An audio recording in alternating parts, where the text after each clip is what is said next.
Indonesia, Salam Nusantara dari Sabang sampai Merauke, dari Miangas sampai Pulau Rote. Mantalah iman kita, mantalah kasih kita, mantalah pengharapan kita. Tentunya dalam Yesus Kristus menjadi Tuhan dan Juru Selamat kita dan Juru Selamat dunia. Jangan katakan bahwa Yesus bukan Tuhan, jangan katakan pula bahwa Yesus bukan Juru Selamat. Dia adalah Tuhan, dia adalah Juru Selamat. Kalau engkau percaya, engkau akan diselamatkan. Engkau tidak percaya, engkau akan dihukum. Yohanes 3 ayat 36. Dan Yesus sudah berkata dalam Yohanes 14 ayat yang ke-6, akulah jalan dan kebenaran dan hidup. Tiada seorang sampai kepada Allah kalau tidak melalui aku.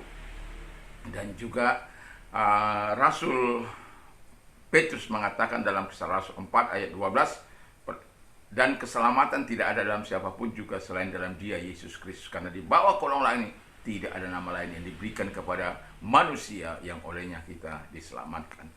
Dan Rasul Paulus dalam Kisah Rasul 4 ayat dari Kisah Rasul 16 ayat 31, percayalah kepada Tuhan Yesus Kristus, maka engkau akan diselamatkan, engkau dan seistrimu. Mantap! Selamat pagi bagi kita semuanya, bagi pemirsa yang kita kasihi. Kiranya kekuatan Tuhan, kekuatan firman, kekuatan Roh Kudus, kekuatan doa, kekuatan iman akan terus menyertai langkah-langkah kehidupan kita. Karena kita tahu kita butuh Tuhan dalam hidup ini, dan juga damai sejahtera Tuhan senantiasa melekat kuat dalam setiap hidup kita. Karena Tuhan mau kita terus mengalami nikmatnya anugerah dan kebaikan Tuhan. Puji nama Tuhan.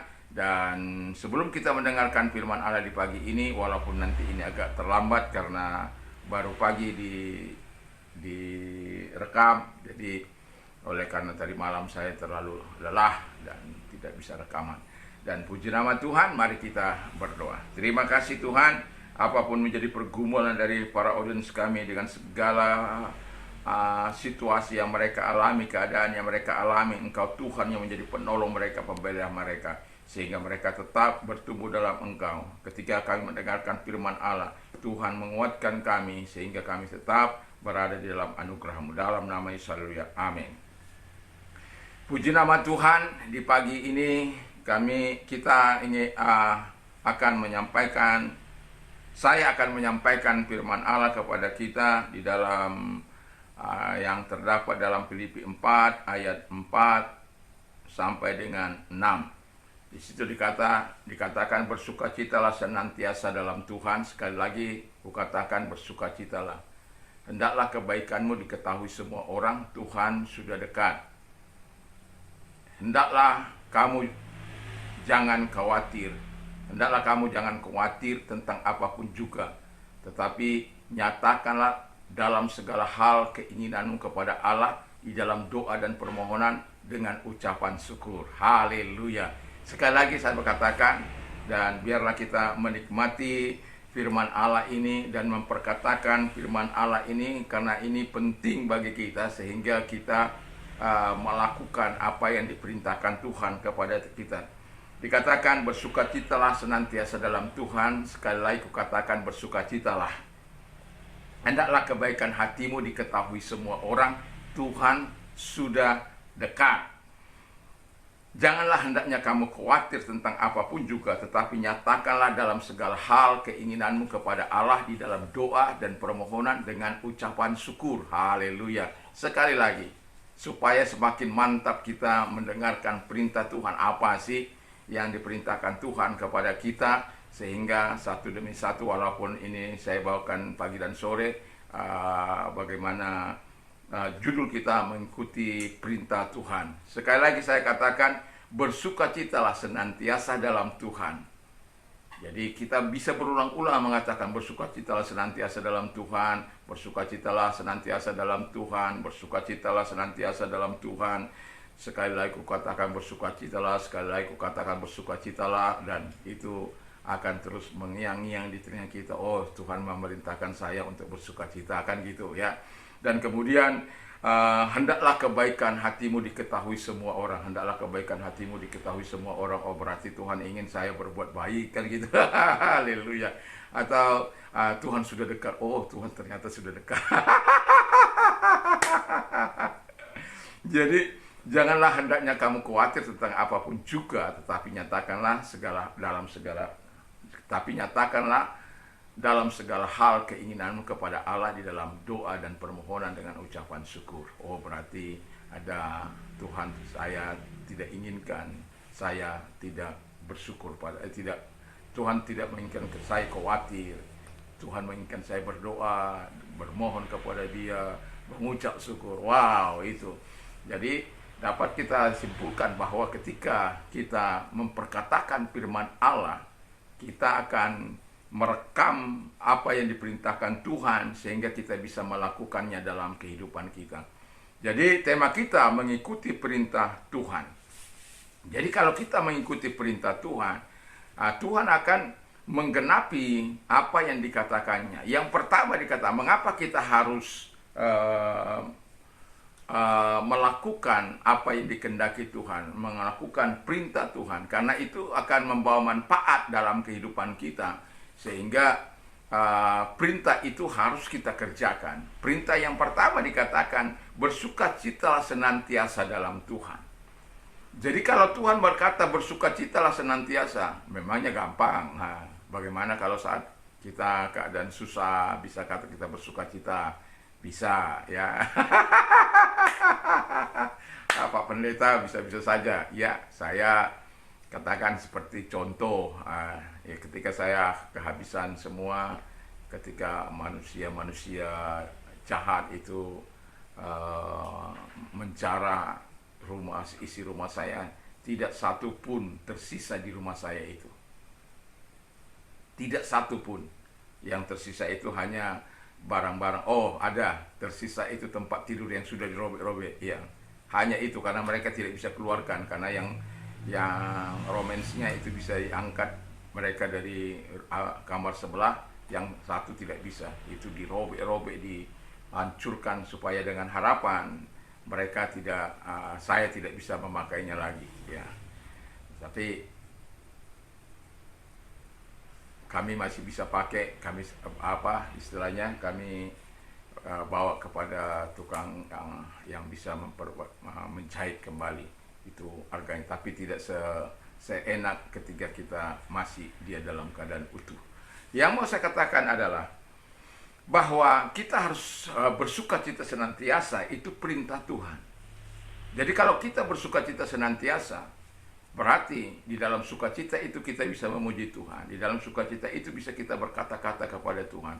Dan yang mau saya katakan, ketika hal itu terjadi, saya tidak bersungut-sungut, saya tidak marah. Tetapi satu hal yang saya mau saksikan adalah, satu hal yang tidak mereka bisa ambil dari saya adalah Yesus Kristus. Dan saya bersyukur bahwa Tuhan itu adalah Tuhan yang terus menguatkan, yang terus menolong. Itu sebabnya saya masih tetap bisa bernyanyi, masih tetap bisa melakukan aktivitas saya saya sudah pernah bersaksi bagaimana istri saya menangis, tetapi saya mau katakan bahwa semuanya itu adalah hal yang harus dilatih dalam kehidupan kita sebagai orang beriman. Itu sebabnya saya katakan setiap kali kekuatan Tuhan, kekuatan firman, kekuatan Roh Kudus, kekuatan doa, kekuatan iman terus menyertai kita. Kalau itu tidak menyertai kita, kita akan senantiasa tidak akan bisa bersukacita. Ya, mungkin untuk sementara berhenti, tetapi itu hanya sementara. Yang pada akhirnya segala kita akan berkata, berikan aku kekuatan untuk bersukacita kepadamu Tuhan. Aku tidak mau oleh karena peristiwa ini aku tidak bisa bersukacita kepada Tuhan. Aku tidak ingin oleh karena peristiwa ini aku tidak bisa bersukacita kepada Tuhan. Dan aku terus ingin bersukacita kepada Tuhan. Terus dikatakan, hendaklah kebaikan hatimu. Perintah yang kedua, hendaklah kebaikan hatimu diketahui semua orang. Jadi kita dalam hidup ini harus melakukan hal-hal yang baik. Dan Alkitab katakan, mengapa firman Allah diberikan kepada kita? All scripture is given by inspiration of God, and is profitable for doctrine, for reproof, for correction, for instruction in righteousness, that the man of God may be complete, thoroughly equipped for every good work. Jadi setiap tulisan yang diilhamkan oleh Allah memang bermanfaat untuk mengajar, untuk menyatakan kesalahan, untuk mendidik orang dalam kebenaran, dan juga mendidik orang dalam untuk menyatakan kesalahan, memperbaiki kelakuan, mendidik orang dalam kebenaran. Dengan demikian, tiap-tiap manusia kepunyaan Allah diperlengkapi untuk setiap perbuatan baik. Jadi memang adalah tujuan Tuhan kita mendengarkan perintah Tuhan, kita mendengarkan firman Allah, supaya pada tahap itu kita bisa melakukan perintah Tuhan dengan baik dalam kehidupan kita. Di dalam Matius 5 ayat 15, ayat 16 dikatakan, Matius 5 ayat 16 dikatakan di sana, let your light so shine before men that the men let your light so shine before men that they may see your good works and glorify your heavenly Father. Jadi biarlah terangmu bercahaya supaya mereka melihat perbuatan-perbuatan baikmu dan mereka memuliakan Allah. Jadi memang perintah Allah untuk melakukan yang baik itu bukan hanya sekedar kita berbuat baik, tetapi ada dasarnya. Perbuatan baik kita bukan untuk pencitraan seperti yang dilakukan banyak orang-orang politik. Bukan pencitraan supaya kita dipuji orang, supaya kita disanjung-sanjung orang. Memang kita sudah mendapatkan upahnya dari mereka karena pujian-pujian yang mereka lakukan kepada kita. Tetapi Tuhan mau supaya hal-hal itu diberikan kembali kepada Tuhan. Orang-orang yang kita bantu, kita tolong itu harus memberikan kemuliaannya kepada Allah. Sehingga kita harus bersyukur pada Tuhan, berterima kasih kepada Tuhan. Saya hanya sebagai alat untuk memberkati Anda. Sama seperti yang saya lakukan, mulai tahun 2000 sampai sekarang, mengalirkan air dari samping rumah saya itu. Tahun-tahun sebelum tahun-tahun 90-an itu, rumah saya sampai sekarang ditempati oleh orang-orang tanpa harus membayar. Hasil kebunnya mereka bisa nikmati. Kalaupun mereka mengantar, kita bersyukur. Enggak apa-apa. Enggak pernah kita katakan, kenapa tahun ini enggak ada hasil? Kenapa enggak pernah. Kenapa? Ya sudah, kita sudah diberkati oleh Tuhan, kita belum memerlukannya, dan kita, yang mau saya katakan, perbuatan baik itu harus kita lakukan dalam kehidupan kita. Itu sebabnya saya sering berkata kepada orang-orang yang kaya, dan supaya mereka juga mau berbuat baik. Kadangkala mereka katakan, kamu bodoh, kamu ini dan itulah, ya. Tetapi saya hanya berprinsip apa yang dikatakan oleh firman Allah, bahwa harus kita melakukan yang baik, karena juga Tuhan sudah melakukan yang baik. Karena Tuhan melakukan yang baik, kita akan mendapatkan yang baik. Artinya begini, bahwa ketika mengapa saya mengalirkan itu air, karena saya dulu waktu merantau ada orang-orang yang mau mengalirkan airnya ke rumah saya, ke tempat saya. Dan kenapa saya memberikan kontrakan rumah, bertahun-tahun saya berada tanpa harus membayar kontrakan rumah, oleh karena kebaikan-kebaikan orang yang menampung saya. Artinya ini hanyalah sebagai siklus apa yang sudah saya terima, dan saya hanya bisa menyalurkan sebagaimana yang Tuhan mau. Karena kebaikan itu sudah terlebih dahulu, terlebih kebaikan Kristus yang sudah saya alami dalam hidup ini. Dan itulah sebabnya kita harus berbuat baik. Nah, yang ketiga, perintah yang ketiga, ketahuilah bahwa Tuhan itu sudah dekat. Secara di dalam Yesaya 55 ayat yang ke-6b dikatakan di sana, berserulah kepada Tuhan selama ia dekat. Dalam arti yang pertama, Tuhan itu sudah dekat kepada kita, kepada kekasih-kekasihnya, kepada orang-orang yang hidup dalam sukacita, hidup dalam kebaikan-kebaikan, di mana Tuhan akan terus menuntun kita, menolong kita, untuk memampukan kita terus melakukan hal-hal yang baik. Karena Tuhan sudah dekat. Atau artinya kalau kita dalam bahasa yang keren itu Immanuel, Tuhan menyertaimu. Jadi kalau Tuhan menyertai kita, Tuhan dekat kepada kita, nggak mungkin kita melakukannya dengan bersandiwara, dengan munafik, dengan pura-pura. Kenapa? Kita tahu siapa Tuhan itu. Dia omnipresent, dia maha hadir, dia omnipotent, dia maha kuasa, dia omniscience, dia maha tahu. Sampai apa yang belum terkeluarkan dari pikiran kita, dari hati kita, Tuhan tahu. Dan karena dia dekat dengan kita, Bahkan firman Allah katakan dia tinggal bersama-sama dengan kita. Bayangkan itu. Nah, yang kedua, arti yang kedua, Tuhan sudah dekat. Itu berarti Tuhan sudah, hari-hari ini adalah hari-hari akhir zaman, di mana manusia tidak lagi mencintai satu dengan yang lain, mencari kepentingannya sendiri, mencintai uang, banyak uang tetapi serakah, dan tidak kurang-kurang buat korupsi. Bayangkan, negara ini begitu kaya tetapi ada di tangan-tangan para koruptor. Ribuan triliun yang seharusnya bisa mensejahterakan masyarakat Indonesia dari Sabang sampai Merauke, yang kalau dikalkulasi dikatakan kita bisa memperoleh 20 juta per bulan. Wah!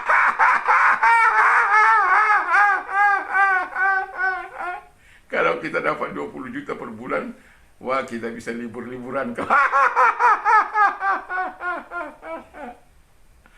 Tapi bukan 20 juta yang kita terima, tetapi kesusahan demi kesusahan, pajak ini dan pajak itu, kehilangan, harus lapor, harus bayar, ya.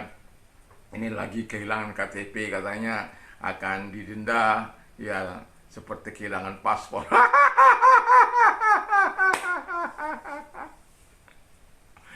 Jadi kita ini semua dibebani. Ya, pemerintah ini tidak bermaksud meringankan beban rakyat, justru menaruh bebannya semakin tinggi, semakin tinggi. Saya tidak tahu apa maksud masyarakat, pemerintah kita. Tapi saya mau katakan kepada kita, Tuhan senantiasa baik. Itulah sebabnya kita harus datang kepada Dia. Kalau bebanmu terlalu berat, Alkitab katakan, datanglah kepadaku, hai kamu yang letih lesu dan beban berat, aku akan memberikan kelegaan kepadamu. Jadi datang pada Tuhan supaya kita dilegakan oleh Tuhan. Dan bersyukurlah kalau Tuhan itu Tuhan yang baik, yang akan menyatakan segala kebaikannya. Maka mengikutilah perintah Tuhan dalam hidup kita. Yang akan saya ulang firman Allah ini sebagaimana tadi, bersukacitalah senantiasa di dalam Tuhan. Sekali lagi kukatakan, bersukacitalah. Saya ulang, bersukacitalah senantiasa di dalam Tuhan. Sekali lagi kukatakan, bersukacitalah. Mari kita memperkatakan bersama, bersukacitalah senantiasa. Sekali lagi kukatakan, bersukacitalah. Dan yang kedua, perintah yang kedua kita ulang, hendaklah kebaikan hatimu diketahui semua orang, Tuhan sudah dekat. Hendaklah kebaikan hatimu diketahui semua orang, Tuhan sudah dekat. Haleluya. Sekali lagi kita perkatakan, hendaklah kebaikan hatimu diketahui semua orang, Tuhan sudah dekat. Air so dekat. Dan yang ketiga dikatakan, janganlah hendaknya kamu khawatir tentang apapun juga. Janganlah kamu khawatir tentang apapun juga. Jadi kita tidak boleh khawatir tentang apapun juga. Ini tapi nanti sore akan saya bawakan.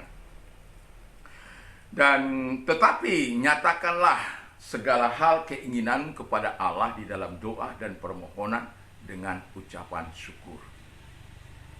Sekali lagi saya katakan, janganlah hendaknya kamu khawatir tentang apapun juga, tetapi nyatakanlah dalam segala hal keinginanmu kepada Allah di dalam doa dan permohonan kepada Allah.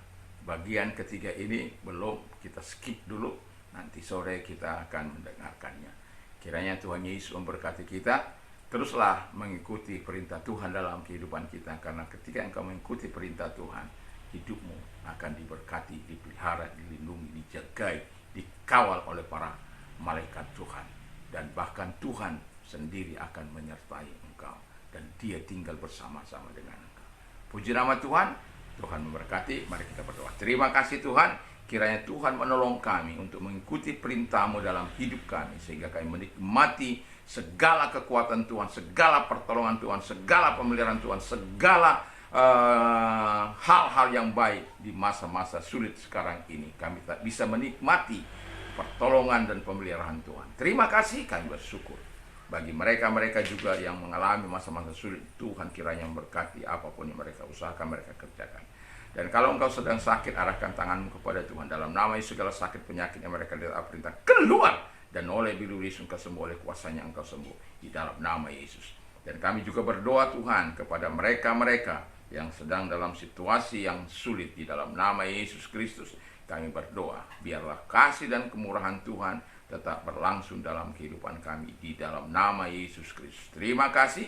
Kami berdoa. Setiap mereka yang mengalami persoalan-persoalan yang berat, Tuhan hadir kepada mereka melakukan mujizat dan pertolongan, sehingga nama dipuji dan dipermuliakan. Terima kasih, kami bersyukur dalam nama Yesus Kristus. Haleluya. Amin. Selamat pagi, selamat beraktivitas tentunya bersama dengan Tuhan. Mantap, mantap, mantap.